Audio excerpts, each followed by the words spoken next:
This is Studio 809.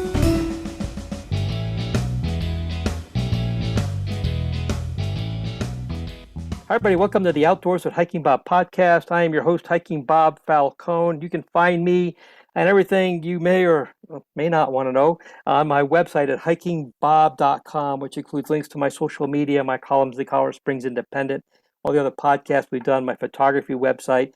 You can also sign up for my email newsletter and get a weekly briefing on everything I've done the past week and a lot of stuff that just didn't get a chance to discuss or post elsewhere.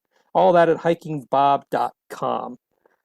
Today's going to be a follow-up to last week's column at the Independent, which was about illegal trail building, which has become an issue in the Pikes Peak region. And today I have Scott Abbott with the Colorado Springs Parks, Recreation, and Cultural Services Department. And that'll be the last time in this podcast I give the entire name because it's too long.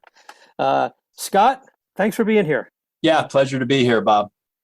And Scott, tell everybody what your position there exactly is at the Parks Department. Yeah, well, you said a mouthful, and quite honestly, it does entail a lot. So, I attempt to manage a crew of 16 full-time employees and a handful of seasonals who come on board every summer, and they really help us largely take care of what the title says, regional parks, trails, and open space. Now, I really try to tell people that is everything that's really natural resource based. So think of parks like North Cheyenne Canyon, Red Rock Canyon, Ute Valley, but also the green belts that run through the city, the open spaces, and our large, extensive urban trail network. So Pikes Peak Greenway, Rock Island, trails like that. This division tries to oversee and manage, keep those areas safe, clean, and open for recreational use. So you're not doing like the little neighborhood parks. That's somebody else's thing to do. Parks with playgrounds and stuff like that. That's correct. Great. So, and you guys, I should make a point of mention, you guys do a really great job out there. I see your seasonal people out there working, and every time I go out to the parks, I see something that's new or something that's been improved or something that's been fixed. And you guys keep doing a great job out there for a crew that's probably half the size it probably should be if I was any guess, making any guess on that. Yeah, well, we really appreciate that. We've hired full-time employees, and our seasonals do a wonderful job at being passionate and taking real good care of these areas that we're also extremely fortunate to have at our doorstep. Awesome. Well, it's much appreciated. Let's talk about the issue that came to light in a news release last week. That was a joint news release between City of Colorado Springs, El Paso County, and the U.S. Forest Service. And we should mention that the U.S. Forest Service and El Paso County were invited to attend. For scheduling reasons, they were just not able to be here to talk about their part of this. But Scott, I appreciate you being here. And Sure. That is the trend you're seeing of people illegally building trails in our open spaces and parks and things like that. And I take it we're not talking about a social trail that people just eventually beat into the grass because that's the shortcut between 2 points. Yeah, that's right. I've done a number of interviews recently, and really what it falls out to being is, in quotes, trails that shouldn't be there. And they go by many names and they go by many different severities. So like you said, something that in the past we called social trails, rogue trails, undesignated trails, non-system trails, trails that are a combination of things that have been meandered in over time or people just taking little shortcuts. To really the other end of that spectrum is people actually bringing in hand tools to actually work a trail into the terrain without any opportunity to work with the land manager or have these trails planned. We're seeing an increase in people who are just building trails on their own. And that, I imagine that takes a whole lot of effort. I mean, I've done trail work. You obviously do a lot of trail work. Your whole crew does a lot of trail work. Sure. It takes a whole lot of effort to do that. And when you're building a trail, even if you know what you're doing and you're doing it the right way, you're displacing a lot of dirt, trees, shrubbery, grasses, rocks, you name it. What kind of damage are we seeing that's being done by these people who just decide on their own, hey, this is a good time to just go build a trail someplace? Yeah, it's a good question. And a lot of that depends on the topography they're building in. So we know in the Pikes Peak region we have highly erosive soils. And as a planned trail system, we try desperately to create and build our trails in a sustainable fashion. That means they're typically average on a 10% slope, a little bit more, a little bit less. That's kind of the golden rule in order to help water shed off the trail appropriately. Really trying to create a trail that's going to be there for a long time. A lot of times what we're seeing with this illegal trail building is that's really not taken into consideration, because it's either a destination people are trying to get to, and in their mind, the shortest distance between 2 points is a straight line, and a straight line going uphill is not going to bode well for the health of the resource. Or they're looking for an experience, getting to a maybe a precarious place to have an overlook, or really creating a fast-moving downhill trail for themselves. This can do enormous damage to the property. And of course, not having it be part of a planned trail system, it could be fragmenting wildlife habitat. It could be in slopes that are extreme in grade, and really is not part of an overall plan for recreational use. And really that's at the heart of what our land management agencies are struggling with is, if a trail is not planned or a property does not have a significant plan in place, then that does not give the public the go-ahead to just go and build what they want. That is the incorrect way to go about getting good trails for your intended use. How big is this issue that we're seeing? I know that the news release mentioned there was double the amount of illegal trails. And again, I don't think we're talking about just shortcut road trails. I know we're actually talking about illegally built trails. Sure. And Red Rock Canyon open space then are the legal trails, which just boggles the mind and how that happens. System-wide, how much of that is Red Rock Canyon, I would hope, far the exception to the rule, or how pervasive is this problem in your network? Well, sure. And, when that number came out of our data, it's not surprising to us. This is a issue that we deal with consistently across public lands. Wow. We go back to a study that was done in 2000. Rocky Mountain Field Institute put their eyes on Garden of the Gods, our beloved park, is always ranking high in the world, really, of a beautiful resource to people to recreate on. That study in 2000 showed 40 miles of undesignated user-created trails, where the planned trail system in the garden is 21. So even in the year 2000, we were seeing very close to double the amount of undesignated trails in an extremely protected and well looked after property. So when we see numbers that come back that show us double the amount of illegal trails, it's not surprising. This happens quite often. Our goal is to consistently assess, a handful of properties each year. I mean, really boots on the ground, intense look at all of the trails that shouldn't be there. These are the numbers that we get. And we'll continue to do that into this winter season, pick out a few more parks that we look at the trails that are planned and the trails that shouldn't be there. And sadly, this can somehow mind-bogglingly be the norm. That's a struggle for land management agencies across the board. We have to get in there and protect these properties for the right reasons. That's pretty crazy. I had no idea that 22 years ago, that situation was that out of control. Are you seeing it on all your properties? I imagine maybe the Pikes Peak Greenway is kind of a hard place for somebody to build an illegal trail, but are you seeing it on pretty much all the properties, or just a select few? Rarely do we have a property in our portfolio that is not plagued by at least some amount of trails that shouldn't be there. And like I say, they come in a broad spectrum, whether they're coming from people's back gates that open up to an open space and it's on a flat grade, or we see miles of illegally built trails up in our foothills, areas that border the forest and come onto city property. There is a wide spectrum of what these trails are termed and where they lay in the landscape. But yes, arguably our properties are so world class and loved. You've heard that term before, loved to death. Mm-hmm. Well, that's part of our mission, is to try to protect that. So these properties can be around for a long, long time with people enjoying them. Yeah, the love them, but not the death part, which be, I think, the way to go. We'd like to leave that out. Yeah. Yeah. I know that some of these areas you're talking about, specifically on the west side, some of those trails have been there many, many, many, many, many years. Sure.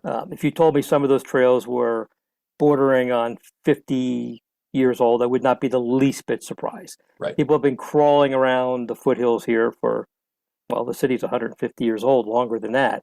Yep. Is the issue that's come to light of the more recent trails as opposed to some of those old pre-existing trails that have just been there for a long time? Is this a new thing? Are we seeing, I'm thinking about like over behind Blodgett open space, and before some of that became an open space, and I hiked in there, and a lot of people hiked in there because there were trails there. And sure, if most people were like me, a trail's a trail. There's no sign that says it's not. And I think especially in my conversation with the Forest Service, they kind of get that part. Yeah, they don't want them there, but they've been there for 100 years, and people are going to use them until they do something. But are we actually talking about something that's more recent, say, the last 22 years? Is that really what your biggest concern is? This is becoming a more recent phenomenon? Yeah, and I think that goes along with just I think there's a whole list of things that add to it, which make it a little bit more pressing that we start to address this issue. Where, if there was a trail out there 50 years ago, it probably wasn't getting traveled very much. But with our increased absolute love of the outdoors and recreation that comes along with it, to the population growth in the Pikes Peak region, we are getting more and more people here who arguably may be coming here for some of that quality of life piece. That puts more people on the ground. Heck, even our hiking boots are much better these days. They're much comfortable. We have running shoes. We have all this equipment. We have mountain bikes that have suspension from, things that we would not have seen 30, 40 years ago. The ability to get out in nature is easier. So it's easier for us to get out there. Right. Given all our beautiful spots, it's easily to understand why people love to get out and be in nature. However, if we just allow the continued proliferation of trails to show up wherever someone wants one, we are going to lose the very reason why we love these places so much. And that's a point that's difficult to get across, is that if you love it, you need to be responsible in helping us take care of it. Have any authorities, whether it be at the county or the feds or here in the city, managed to catch anybody who is building or has built these trails, and how have they been dealt with? It's really interesting. Sometimes we will run across, and just very few run-ins with folks who are either in the process of building or somewhat maintaining, or even in the process of early corridor clearing of some of these trails. And here in the city of Colorado Springs, our park rangers are not law enforcement officers. We always, and really quite honestly, it's the only thing we have in the bag, is to interpret and educate the reasons why this activity is wrong or against the law. And then take any list of issues: dogs off leash, people dumping truckloads of branches in our parks. These are all illegal activities. And our goal is to educate and put up some signage and do what we can to deter this activity. So we have had an opportunity meet with folks who are actively doing this. And a lot of times it's the shrug of the shoulders and say, "Oh, I didn't know," or, "Hey, I'm building this because I don't like any of the other stuff that you build here." Well, those aren't excuses that would support the activity. So it's difficult. It is very difficult to not have the extra tool in the bag. But when we actively close these areas, put up signage, do a day's long work with turning up the soil and getting some native seed reestablished, and placing signages that says, yeah, don't, go behind this area, it's under rehab and reclamation, we still get people behind those areas pulling closures, taking down fences, stealing our signs. That is illegal activity. We would call that trespass in that situation. So we understand the enormity of this situation. There's so many miles of this style of trail, and we're trying desperately to take bites. And so as folks are coming across those closures and signage and areas that have been closed, we really plead with them to allow that part of the land to heal, in hopes that they can get on board with us, to really adopt that philosophy of leave no trace. These areas are here for us to enjoy, but we just can't do whatever we want while we're out there.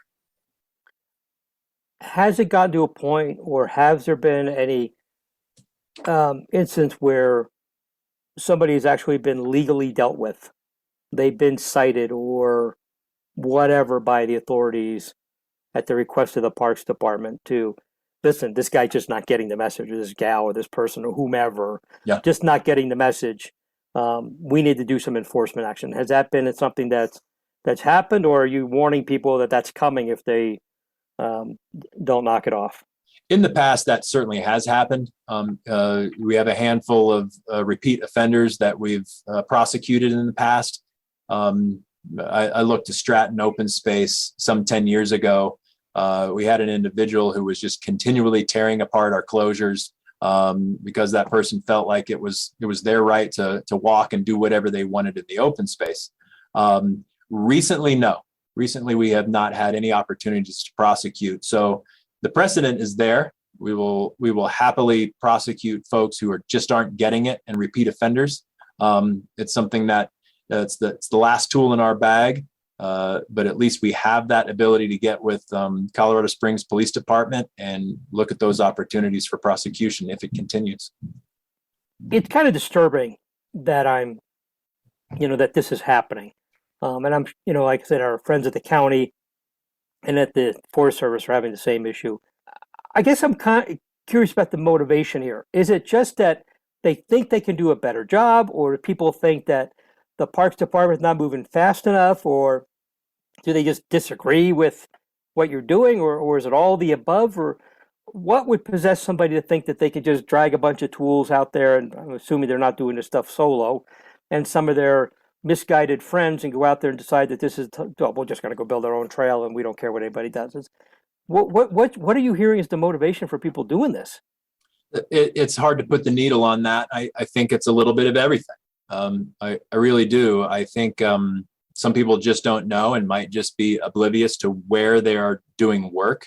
I think maybe it's a holdover from things they did when they were younger. I mean, geez, I was building ramps and stuff with my friends in their backyards or out in the street, or, it's just, it's something you do as a user. But I do think there is some misguided philosophy, and not just here in the Pikes Peak region. I think it's across the United States, if not the world, if you look deep enough, that if you ask for forgiveness, even before asking for permission, sometimes that philosophy works. And that's just something that we're trying to squash here in the Pikes Peak region. That's a philosophy that should not be adopted, that if you build it, then you can ask for permission to keep it. That's not the way things go. And it's not a great opportunity to build trust. We certainly want to hear from all of our interested parties during our master plan processes, and it gives the public a great time to come down and talk and tell us what you'd like to see. So many interesting properties are coming online still in Colorado Springs and in the Pikes Peak region. We still have a lot to develop. There's opportunities for all kinds of different styles of use. We have 2 quarries that we're rehabilitating and putting in some new ideas and some new stuff that comes online in the future. Does it happen fast enough? Well, probably in this day and age, nothing moves fast enough. I'd like to see the reduction of gas prices go down fast, but I don't know if we'll get there. All that goes into play. We just really would like the folks who are kind of involved in this style of intense trail building to come work with us. And so they're not working against us. I guess it's this sense of entitlement that just drives me crazy, and it's something I've just always despised. And it seems like there's probably a piece of that. This is public land, so I'm entitled to do what I want with it, kind of thinking. Of course, the people who do this stuff forget that it's also my public land, and I'd rather you didn't do it, and a lot of other people's public lands, and it belongs to the collectively 500,000 people who live here, and the millions of people who visit here, and no one person get to decide that they want something, and also the same way no one person gets to decide they don't want something. It's done by, as a community, as civilization, we hire people such as yourself and a parks department to make the appropriate decisions, and we trust it. There's talk about a certain element of trust. We trust the department makes the best decisions with the input from the public and takes it from there. I guess that's the part that drives me just a little nuts about this thing, is that sense of entitlement, that people can just do whatever they want out there. Give me an idea on what this costs when you have to go out and fix a trail or remove a trail that's been illegally constructed. What's it cost to, and I know this is a wide-ranging thing I'm asking you here, but man hours and money, and when you're doing this, what's not getting done, which I'm sure is a lot of stuff. Well, yeah, I mean, we certainly have a long list of things we'd like to do in the natural resource management world. But, closing, interesting, we have so much of this closure that needs to be done throughout the community. I'm going to go back to that Rocky Mountain Field Institute study in 2000, where they identified, close to 40 miles of trail in there. And since then have been working diligently to get yearly work plans and make a huge effort to try to reclaim what shouldn't be there.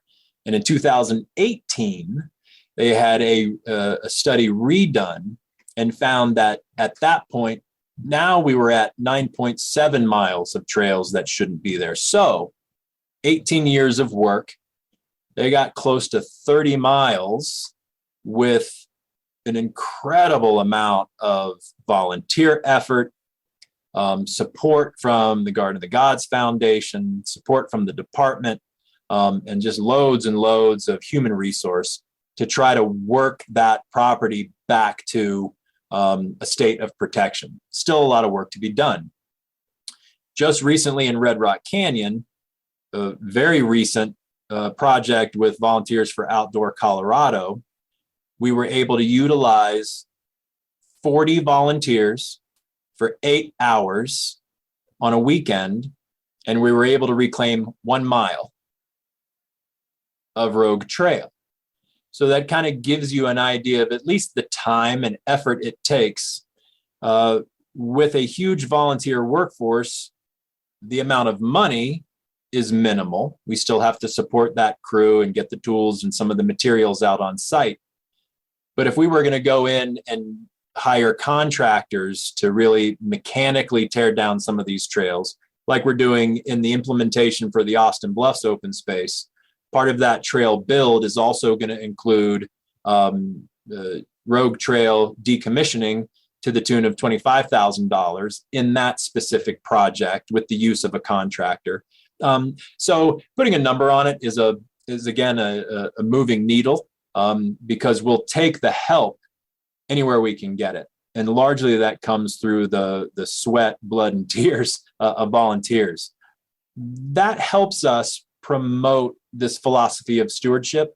And that's really sometimes a blessing in disguise, that people can really come out, see the enormity of the problem and help us reclaim that. Hopefully they can carry forward an idea and an understanding that, wow, yes, these places are really worthy of protection, and we're happy to give our our Saturday to go help protect it.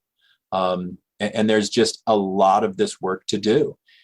Sometime down the road, if we can get our Pikes Peak region to really adopt this leave no trace ethos, then maybe we'll start, gaining steam and getting ahead on, the idea that this type of usage and trail building and kind of just constantly meandering all over the place is not the way we do it here. You talked about how you had 40 volunteers, 8 hours to close 2 miles of bad just 1 trail. mile. 1 mile. I'm sorry, Yep. 1 mile of bad trail. And I'm sitting here thinking, what could 40 volunteers in 8 hours have done to build a new trail or something else if they didn't have to go and close trails that had no business being there to begin with? Sure. That's the part that really bothers me too. It's like we could be doing, I hear people and Scott, I hear from a lot of people. Yep. There's not enough trails. There's not enough of this. There's not enough of that. There's never enough for everybody. Sure. It's like ask a government agency, do they have enough money? And the answer is always no. Right. And I get it. I understand. I'm not pointing fingers at anybody. It's just the stock answer. Of course, we don't have enough money. We always want more. So there's always people wanting more stuff. And then they turned a blinder to this thing, which is, well, maybe if we didn't have people out there just doing whatever the heck they wanted, we would have more of what you want. But we have to go fix all this other stuff because people are just running willy-nilly, acting like they own the place and just do whatever they want there. That drives me bananas. Yeah. I can't imagine what it's like for you and our fellow land managers who have to manage this. And I can stand here and just be mad about it. Yeah. You have to go fix it. Yeah, I use the analogy all the time, and it's not apples to apples. I understand this, but here in Colorado Springs in the Pikes Peak region, I mean, what a phenomenal amount of world-class properties. I mean, just look at it. Our portfolio is huge and chock full of amazing properties. Now, I try to utilize the car analogy, and we have purchased or adopted amazing cars.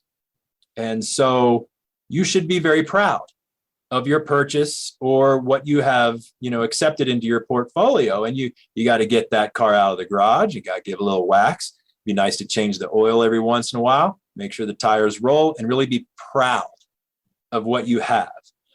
We don't just want to roll that car out into the yard and give a thumbs up and just let it sit there for 40 years and not really take care of it. So we're very prideful in all these beautiful places, and we want to be able to polish it, and we want to be able to use it reasonably because they are so phenomenal. Any community around the country would just be floored with having one of these properties, and we have it in abundance. So it should just behoove not only the land management agencies to work extra hard, which we do, but getting that ethos into the community, and they can help us take care of what is just world class. I would even take it one step further. I like your car analogy. I really like it.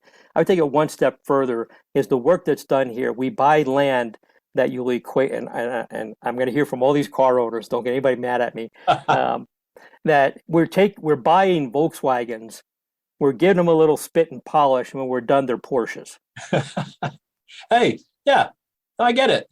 Yeah. I mean, that's literally what we're doing. We're buying land, like the one we just bought, Fisher's Canyon, rough and tumble and as rugged as they can get. It's going to take a while, but when we're done, you want to talk about world-class trails that are going to be in there. Right. That's what you're going to have.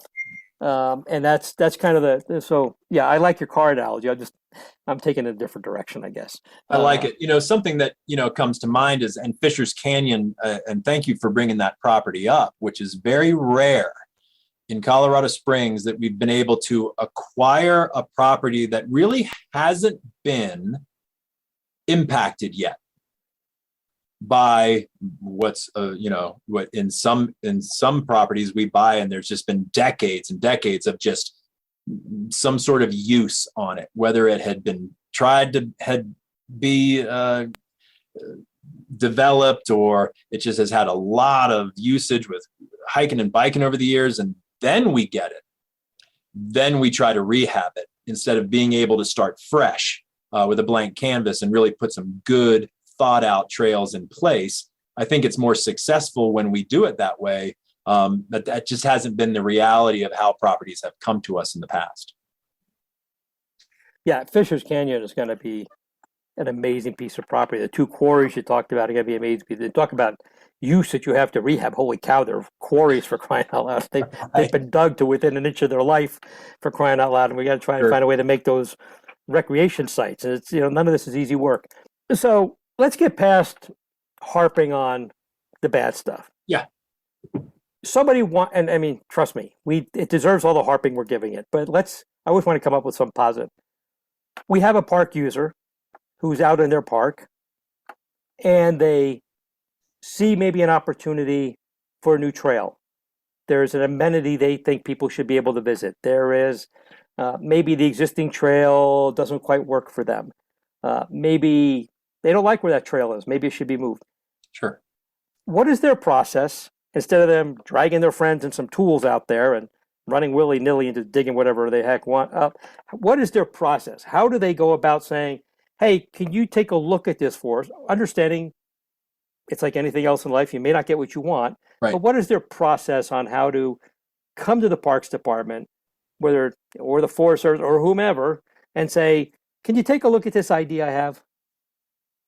Yeah, I think that's step one, is at least coming to the right land management agency, understanding what property it is you have interest in, and trying to reach out to, and a number of different agencies might have different departments that are in charge of the development. My piece in all this is we take care of it once it's been developed and put in place. So it's an opportunity to try to find out, number one, is there a larger planning document in place already for the area that you're interested in? If not, it's trying to figure out when an opportunity for a plan to be put in place or even begun. And you work through the system that way. If there is a property that already has a master plan in place, it's an opportunity to be educated on where the trails are supposed to be. Are there reasons why that there are no trails where you might want one to be? Because there's a list of reasons why some areas are off limits or closed to some sort of development. So really, it's about educating yourself about the land and if there is a plan in place, or if there is some future considerations for trails to maybe show up an area that you're interested in. That's really the right way to go about it. The problem is we're not experiencing some of the folks raising their hand and wanting to educate themselves. They're just going and doing it. So we really want to encourage the folks who are interested in new trails or a different experience to really go to those land management agencies first and foremost, and really start the conversation of, we'd like to see this, or I have an idea over here. Let me take a step back here. Our city and county have very robust friends groups. Mm-hmm. Can they serve as a buffer or as an intermediary between the average user who wants to see something change in their favorite park or on their favorite open space or trail? Can that friends group kind of help them? They might have a lot of the answers already to the questions that they're asking before it even gets to your agency or another agency. Is a friends group a good place for somebody to go and say, hey, what about this or that or something else? Can we build a new trail? Can we fix this trail? Can we do something? Is the friends group a good place for them to start? It's not right or wrong, I guess, is the answer to that question. Okay. Certainly some properties around the city and the county have robust friends groups, and they do know a lot about the property already. Some properties don't. So, to answer that question, it's always, I think, first and foremost, the best step to go to the land management agency. They're going to have the most direct answers for some of those initial questions. For things that are happening on the property with a friends group, they already have a long list of project ideas in their queue for the summer season or the volunteer season, if you will. So sometimes they can just direct their energy that way. And that's what we would really encourage, is to get involved legitimately. We want people's sweat and work in our properties because it takes so much to care for them. We want to direct that energy in the right way, though. I imagine it can be somewhat daunting for somebody. I'm kind of more familiar with it. I know who to call and at least can work my way through a system. But it can be somewhat daunting for the average person to try to figure out who to call. I'm not familiar with some of the terminology it's used.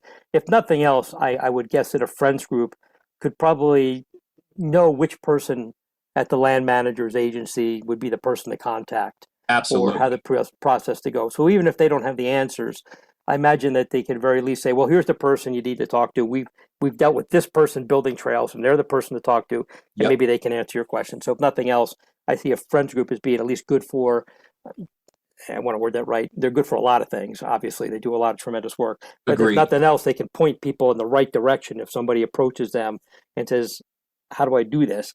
A friends group is probably going to have the right answers, at least point them in the right direction. That's correct. Scott, what else do we have to say about this? I hope people get the message that what's going on out there is just not good.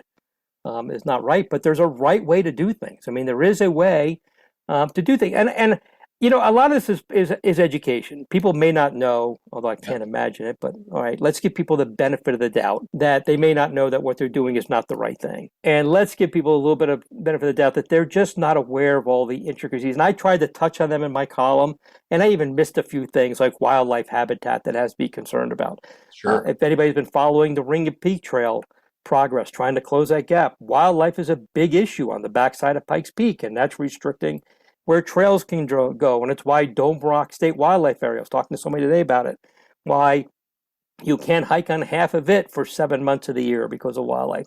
There's all these things people don't realize, and when they're out there acting on their own, they can be impacting stuff that they just don't know about.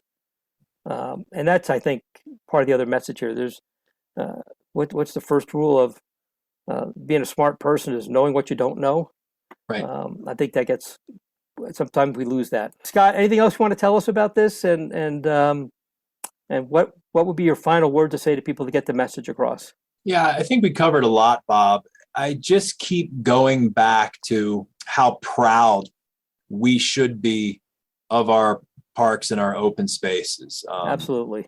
These areas that we have, like I've said a little bit earlier, we are so fortunate to have so many amazing places.